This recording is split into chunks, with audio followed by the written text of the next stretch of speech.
Good afternoon, everyone. Mary Sloan here with another episode of Inspirational Influencer News, People Making a Difference. And today, our guest is certainly someone who for quite some time has been really making a difference. Paul Kirch was a pioneer in the podcast industry, and we all know how big that podcast industry has become. He hosted a top 10 business podcast show called Boss Academy Radio, which led to the founding of his current program and I guess you call it platform, Boss Academy, an entrepreneurial accelerator success platform designed to give small business leaders and entrepreneurs real business ownership success strategies. And as a small business owner, that is something that we can all kind of understand and go, oh, that's interesting.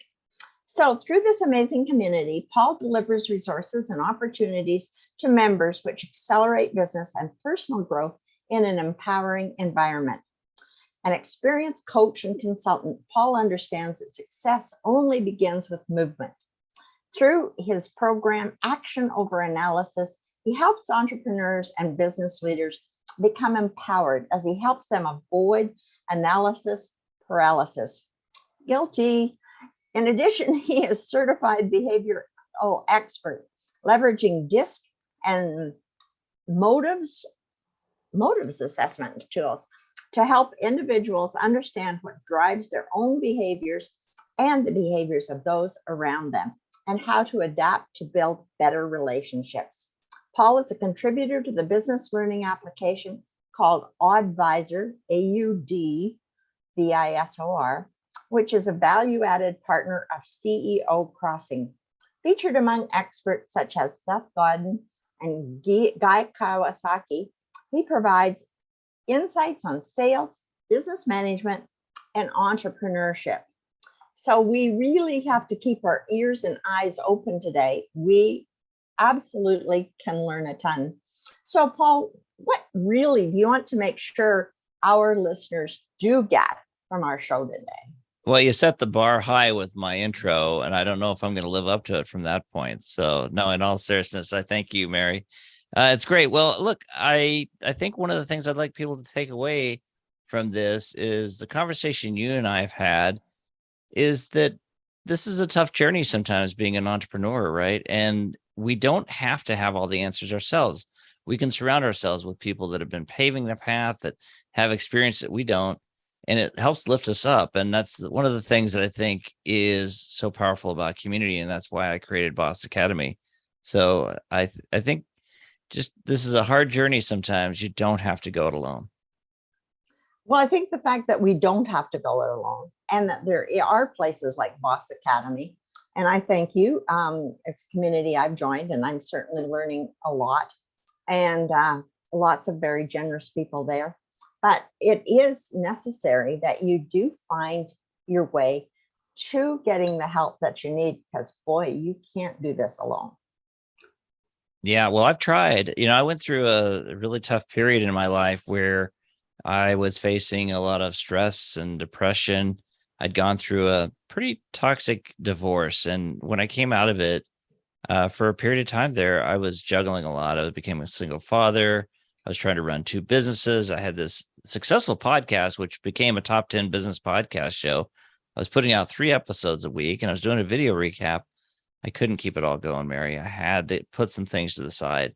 So I really put the show on hold, and I stepped back from that. But in addition, I kind of distanced myself from a lot of people because I was going through this healing processes. And maybe in some ways at the time going through a grieving process that I had to get through. And I didn't surround myself with other leaders at the time. In fact, I was always a good networker. I've always been someone who's a great connector. And there was a couple of years period there where I just kind of stepped away from that. And it was the hardest period on this entrepreneurial journey I've been on since 2009.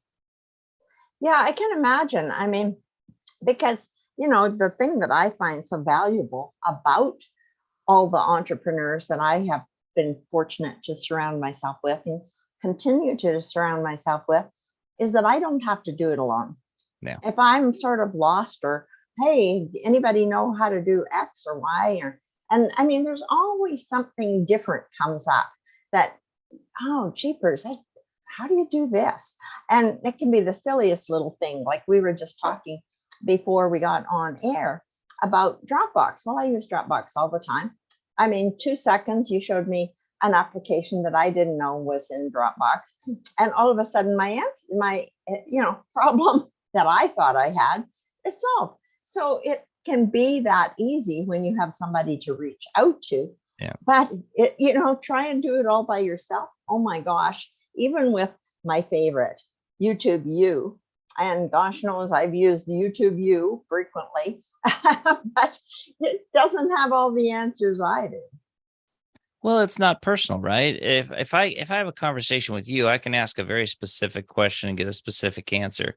There's no question that with Google and other search engines and AI platforms, there's almost no end to the questions that can be answered. But is it answering the questions that we really are asking, or is it asking them from a more broad topic perspective? And I think that's the challenge. Sometimes we have specific needs. Think about customer service today. How many platforms out there don't even let you talk to a live person? They make you go through hoops, and they want you to go through their Q&A. They want you to go through their FAQs. But those FAQs may not even address a specific issue. I actually have a software platform I use regularly, and it requires sometimes some very specific actions to really do the things I wanted to do. And the other day I went to reach out to somebody and they took away phone support. Now there's a live chat. The chat is great, but even the chat, you have to go through hoops before you get to that stage in the process. And it leaves us sometimes feeling extremely frustrated. Now, on the other end, the person providing that service is patting themselves on the back going, wow, look at this. I provided this really streamlined process. We're cutting down on costs. We're making it easy for our staff and we're making it easy for our customers. But is that really what's happening? And I think that's what we sometimes have to ask ourselves. Advancement of technology is a wonderful thing. Artificial intelligence has potential to be a wonderful thing. But some of these things become extremely impersonal. And sometimes in life, we still need the personal. That's why community matters. That's why belonging matters. And that's why building something where you and I can have a conversation and I'm not wasting your time and you're not wasting my time. We're actually lifting each other up. That's really powerful. And I think we still need that. Well, and I think that it's the fact that really that human connection is so important, and to feel like you've got a real human connection. Because you're right. I mean, so much of this doesn't feel very personal. I mean, it's okay. You got the information you needed, but it doesn't feel very personal. Whereas lots of times on, podcasts and shows like this, where it is live, you actually do have an opportunity to have a very personal connection. You can Yeah. reach out and you can talk to the person or leave a message for them, and they'll get back to you, and it's very personal. And it's an interesting dynamic of that is we're recording this live, and after it's over, you'll put it up on YouTube at some point. People can watch the replay. But to me, there's still something about watching a replay of something that took place live. It feels more real than if it's something where it's pre-recorded and it's very polished and it's made to look pretty. Sometimes that once again has that impersonal feel to it. I think that as the world evolves and we move more and more towards artificial intelligence, and I never intended to get on this path, Mary, but this is all very recent. I actually saw a demonstration of an artificial intelligence product that was designed to create visual graphics. You put in some keywords, some information, and next thing you know, this thing is developing very realistic looking graphics. Now, that's amazing. As a content creator, you go, wow, that's really powerful. I don't have to go out and buy a video clip, or I don't have to go out and buy a royalty-free image. I can just take this AI-based graphic and put it into my content. On the surface, that all sounds good, but I think about as content creators, part of our advantage is we create content that makes a difference. It's very personal. It's something that we have our creativity that goes into it. we're kind of removing that when we create AI-based graphics and AI-based written content. Next thing you know, we're not creating anything. We're typing in some keywords, something spitting it out. The people on the receiving end of that at some point are going to go, why do we even need that content? We can just go out and type in some keywords and get the same type of output. I don't know. I worry about the direction we're going because I think it does open up opportunities, but it concerns me greatly. Well, it's certainly a reason that live, like Facebook Lives and, this goes Facebook Live. I mean, I'm live on Facebook right now in 2 different places, and I'm live Hi, on Facebook. YouTube. Hi, Facebook. And, so it is live, and it does give that extra oomph to it. I've had people, come in and watch, and you don't even realize that, oh my goodness, people are there and they're watching and it's live. And if I set it up a little differently, we could even see them and interact with them, which is pretty amazing. And so we have these opportunities, and it really is that you have to kind of embrace the technology. I mean, when I tell people I go live on 4 different platforms, literally, they go, how the heck do you do that? And, I mean, it's really pretty easy once you get to it. Although I must say the first day I set it all up, it was very daunting.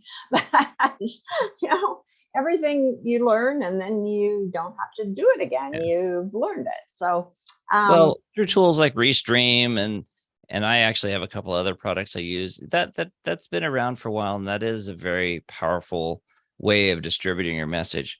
But it's still you distributing your message. It's not something that you're not tricking the system. And I see a lot of people in terms of social media posts and LinkedIn and other areas trying to trick the system because the algorithms have become extremely prohibitive for organic content, especially if you're somebody that doesn't have a following, you don't have much exposure online.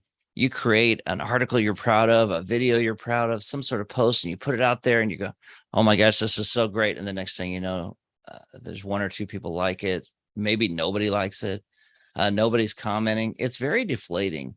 A lot of early on entrepreneurs or people that are just kind of really embracing content creation, I think they face an uphill battle if they don't know how to work around the systems in ethical and really empowering ways. Without that, it is a very hard process to get exposure anymore. It is. And you're right. I mean, the social media platforms do put hurdles in front. I don't remember exactly which platform, but if you haven't got, I don't know, 1,000 followers or something, you literally can't get seen until you do. Well, how do you get 1,000 followers if you can't get seen? It's like, come on, wake up. You can't do this. And that's in place for a reason. So it benefits the platforms because they want to force the best content to rise to the top. They want the content creators, the people with the larger budgets and the opportunities, that they want their content to be exposed because they want good quality content. They're limiting a lot of people, though, that are probably producing phenomenal content. But the other piece of it is it's becoming so saturated in terms of exposure online that there's so many people out there doing it. Think about the pandemic, how many people, people talk about the great resignation. Well, a lot of those people started becoming coaches and consultants, and they started their own companies. They're out there doing the same thing we're doing. So there's so many more people putting up messages. The noise in the marketplace has gotten massive. So there's a reason that the social platforms do that. However, it is very frustrating when you're the content creator and you're not seeing traction. When I had my podcast show at its peak, I was very blessed. I had a lot of exposure from that, just because, you get on a top 10 list, you get on that list for a reason. You're getting traffic. That traffic drives other exposure. It boosts you through Google search, through SEO and all these things. So there's a lot of really amazing things that come out of that. But when I stepped away from that, 3 years away from that, and then come back and I create Boss Academy, as this community and I started creating content again, it was like, okay, it's a different ball game today. Different ball Yeah. game for Yeah. sure.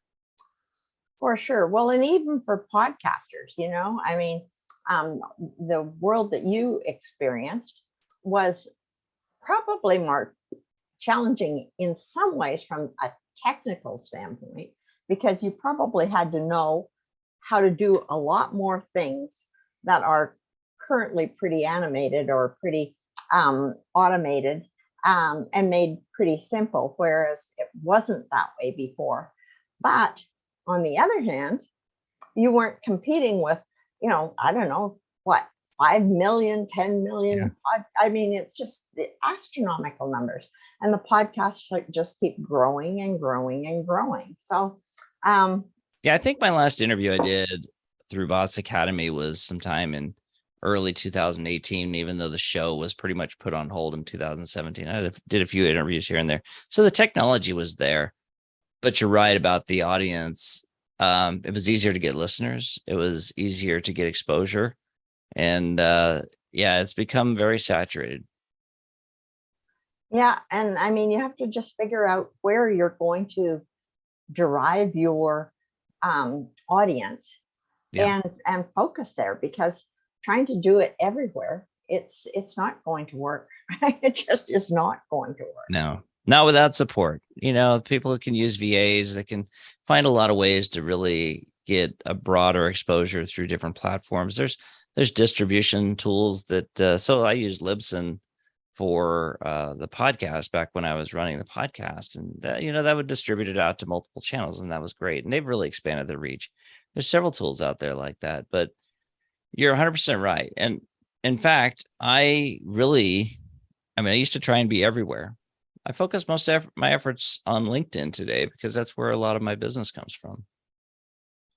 Well, and I've spent a lot of time, and I go back and forth between LinkedIn and Facebook. One month I like Facebook, next month I like LinkedIn.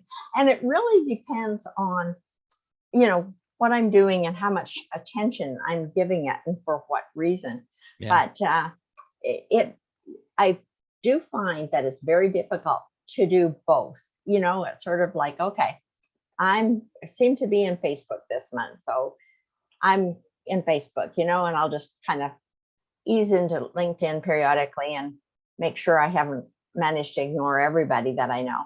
And on the other hand, then I'll go spend time on LinkedIn and do content and things there, and come back to Facebook and say hi periodically. But it is hard. Well, and I'll tell you that's a strategy that may work for you, but it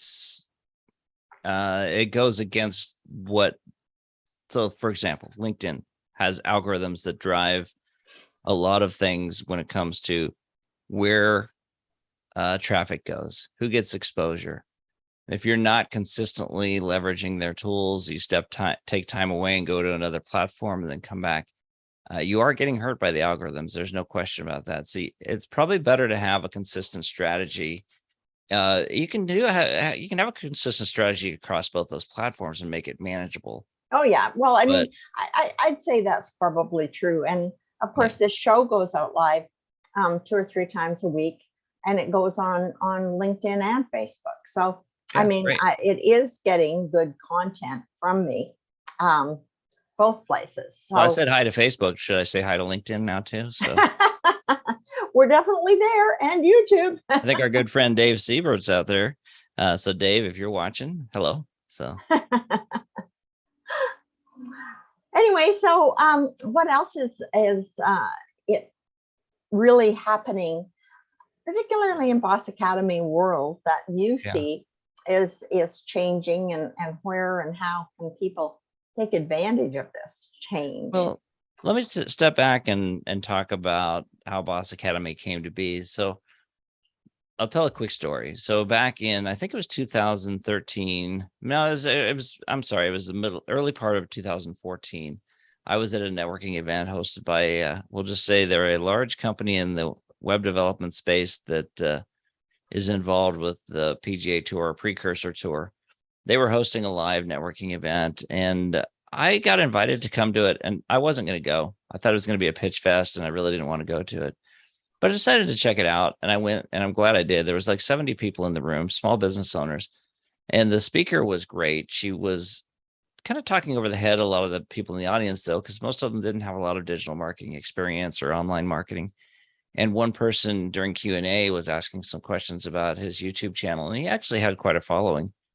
But when she answered it, she kind of talked over his head. She was talking more from a broad perspective. She didn't really understand the question he was asking, and kind of missed the mark. And so I raised my hand and I said, look, I don't have a question, but I'd love to provide some clarification if you don't mind. She was very gracious, and she turned it over to me and she said, please. So I gave him some perspective, told him some tools to check out. And after that, several people in the audience were asking me questions, and the speaker said, this is part of what we do. Please. And so it was very flattering. So afterwards, a lot of people were giving me business cards. And one of the people in the audience was a woman who was a general manager of a radio station over in Dallas. And she goes, you were phenomenal today. I'd love to talk to you about maybe appearing on one of our local shows. She goes, we have a lot of national shows, but she goes, we've got some local ones. And I think there's some people who would love to have you on as a guest. I said, that'd be amazing. So I gave her my card. About a week later, she calls me and she says, look, we were looking you up, talking about what you said, and we want to offer you your own show. Would you be interested in that?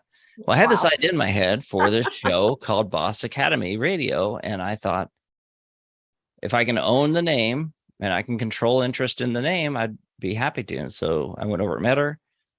We worked out a deal. I came on and hosted a live drive time show every Monday I did it for a year, but I wasn't really doing a lot of local marketing. So I decided to expand into podcasting. So I launched a podcast.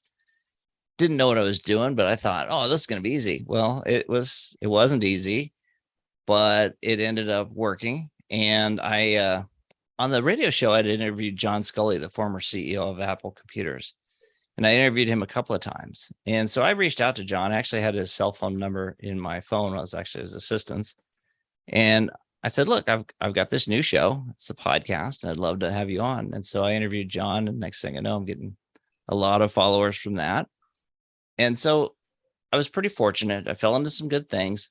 In 2017, I ended up on this top 10 podcast list. At that time, my divorce was pretty much over in terms of legally, but when you have young kids and you're going through that, it's a hard journey. And so I made some decisions that I had to put the show on hold. And it was really hard for me because Boss Academy, when I created that idea, my goal was to always build a community out of it. But it became a podcast. And the more I did the podcast, the more it became that. I actually think that time, stepping away from it for a couple of years, was a blessing because it forced me to get away from the podcast focus and step back and say, okay, what do I really want to make out of Boss Academy? I want to build a community where people like Mary Sloan and Paul Kirch and others that are on this entrepreneurial journey, staring at the same four walls every day. When things are good, we don't always feel like we need support, but when things are going tough, we don't always know where to turn. I want to be able to lift everyone up and provide them all these great resources. And fortunately, we've been able to do that. I had a blessing in many ways in the early days. I had a couple of people join that are huge contributors to our community that have given so much to the members, and they've given so much to me, like Brian Gregory of Admanity. You've seen the Admanity protocol. It's this brand assessment tool that every member gets when they join Boss Academy. When I saw what he was doing with that, I thought, man, this is the answer for every small business owner that doesn't have the resources to go out and hire an ad agency to take and build content that emotionally connects with buyers. I was a trained copywriter, and this has changed the way that I look at marketing. So there's been some amazing resources I've been able to bring to members. So when you joined, that was one of the first things. I think that was probably the selling point for you, was the Admanity protocol, because you didn't. It was. Yeah. And I have no problem with that, because the benefits you get out of joining something like Boss Academy may not always be apparent until you're a part of it, but knowing you're getting something like that. So I've been very fortunate. So you asked a very simple question: what's going on at Boss Academy, and how do people get involved? I would say that for me, I'm surrounded by people every day that are, we say that rising tide lifts all boats. We're lifting each other up. We're learning from each other. There's a gentleman in the community. Well, I mentioned him earlier, David Siebert. And if you're listening, David, you've made a big impact because David is in a space that I know nothing about, risk management. And he's been posting this amazing content. He's been sharing with me resources. He sent me an email with a client walkthrough that he does. And I'm like, wow, this is exposing me to another area of business that I never really understood. I had no need to understand it. But now I'm like, okay, so how can I take that and integrate that into the things I'm doing for my client? So I think that's a big part of what's happening is this resource sharing and collaboration. You and I talking about different things around personal branding. Those are things that we can actually help each other in our businesses, because if I can bring resources to you that help you and you share some things with me, we make an introduction here and there. This collaboration is part of what this community is all about. We're not a networking community. I call it an entrepreneurial think tank because I really do think we go deeper. We do things that really take our businesses to new heights. So it's a big part of what we do, Mary. And I hope that doesn't come across as a big sales pitch, but it's just where my passion lies is around what we're developing. Well, I don't know that, telling people that there's a place where if they're struggling, they might find some hope. It's kind of grim if people see that as a sales pitch, considering nobody's choking anybody or, telling anybody that there's any deals on the table. It's sort of like maybe, reach out and investigate if that appeals to you. And if not, we're not, pushing it. It's opportunities. And absolutely. I mean, one of the things that I did find online is that sometimes it can be very, very lonely. It's like, oh my gosh, I got this problem and I really don't know where to go. And I've tried YouTube Youth and they didn't really answer the problem because, as you were saying, it's not really personal. I mean, if you want to know how to set something up or do something and you just kind of want a how to, but no help, then, you can find the basics there on YouTube. But if you want to go beyond those basics and actually get something that works for you and you can personalize it in some way, shape, or form, where's the next step, and that can be hard to find.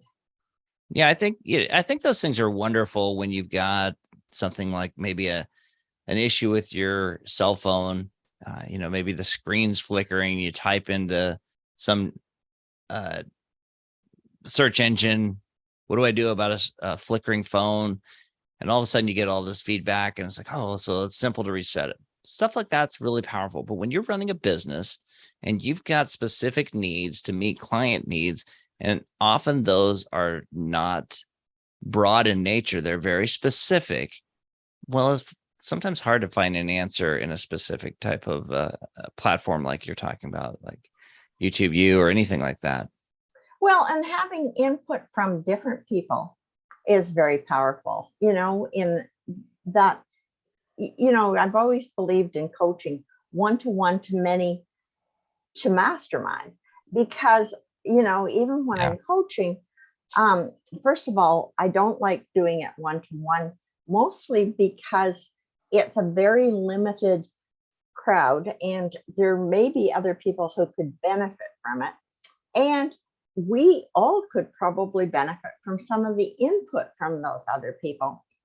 And so it's kind of like, oh, I just didn't think of that nuance, or, oh, I didn't think of it from that perspective. And that just broadens the horizon. And, so somebody can come in and ask a question and I think I've got the answer and I answer it and you hear the same question and you've got a completely different twist on it. Well, I think there's an advantage to both. Look, one-on-one coaching is sometimes very personal. It allows a person that's maybe facing some challenges to ask those specific and hard questions. And sometimes they don't want to be asking them in front of other people. From a coach perspective, that's a hard business to grow because you're trading time for money to a point. You can only take on so many engagements. So yes, one to many is a better business model from a coach perspective. However, I think there's sometimes a point where you need that one-to-one connection. So if you have a one-to-many, but then maybe you open an opportunity to have some limited one-to-one coaching if somebody wants to pay that premium price, that's a great way to expand your business and still control your time. Yeah, and I don't disagree with that. And there may be some things that people do want to talk privately. And I mean, I think you should always have that option available to them for sure. And, maybe even include, a half VIP day for everybody so that if they Yeah. want some one-to-one time, they've got it. But generally, if you're just working on a business thing, having other people's perspectives can be very powerful. Well, that's why I love community, because we're not surrounded by people that are in that information seeking mode all the time. We're surrounded by people that are in that really thought process or thought leadership. They're giving. However, they still face challenges. They still face hurdles. Sometimes they're the ones that are struggling to solve their own problems when they're out there solving their clients' problems. I mean, how many people do you know? My father was a incredible woodworker. He taught industrial arts for 32 years, and he did all kinds of great wood projects. In the summertime, we go build a 3-room addition onto a house and had all these great experiences. But at home, projects there were the last ones touched. And how many people do you know that that's the challenge? I spent 26 years in marketing research in some capacity. Market research companies all day long are out there doing surveys. They're helping their clients and find answers, but you ask them to do it for themselves. And it's like, oh my gosh, never even thought of doing a survey for ourselves. But I think that's kind of the challenge. That's why we need other people around us, because sometimes we don't solve our own problems when we're out. If we have the same problem we're facing as a coach, sometimes it's easy for us to turn around and offer advice to someone else, but we're not in that receiving mode. So it's that's like the shoemaker's kids go barefoot, right? Yeah, that's right. Well, sadly enough, we have run out of time. This half hour goes by so quickly. And I really want to thank you for your time. It was very valuable. And I trust our listeners will have learned something. And certainly I'm a proponent of Boss Academy, and I've learned lots and have lots more to learn. So maybe you can tell them how they can find out more information about Boss Academy. Well, I'm gonna give it 2 ways. So one, easily go out to bossacademy.com and check out what we're doing. It's a lot of fun. It's a great environment. We've got some phenomenal events. But if you want to have a one-on-one with me, you want to pick my brain, or you want to learn more about what we're doing, simply go to bookwithpaul.com, BOOK with paul.com. And that's my calendar, and you can schedule with me there. So, Mary, I really want to thank you. It's been great getting to know you, and I really am grateful you're a part of Boss Academy. It's a place where I think a lot of us are enriching each other's lives, and there's more of that to come. Sounds great. And I just want to warn people that Book with Paul is what we call a redirect link. And I use them all the time too, because they're wonderful and they're easy to remember. Don't try putting an HTTPS in front of it. We've all been told, but don't do that, simply because that's a redirect link. And it's going to take you to a site where the HTTPS and the security and everything is, because those redirect links, just click it out. No, it'll redirect fine. There's no issue with that. Yeah. No. The redirect is fine. Just don't put something in front. No, what I'm saying is, if they put HTTPS, it's still going to work. Okay. Well, you've got it working well then. That's great. Good. Yeah. Mine don't work that way. Thank you, Mary. Thanks so much. Take care.